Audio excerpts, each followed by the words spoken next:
How to add an MX record in cPanel using DNS Zone Editor.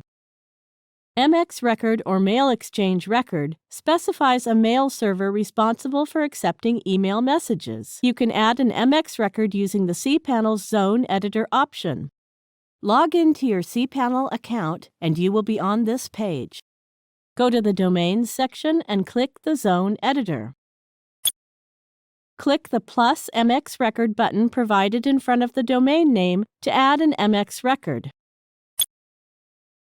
MX record for mail routing should have the lowest preference number. Enter priority 0. Enter the domain name of your mail server which you use in the destination input box. Now click the Add an MX record button. That's it. We have successfully added the MX record for the domain example.com.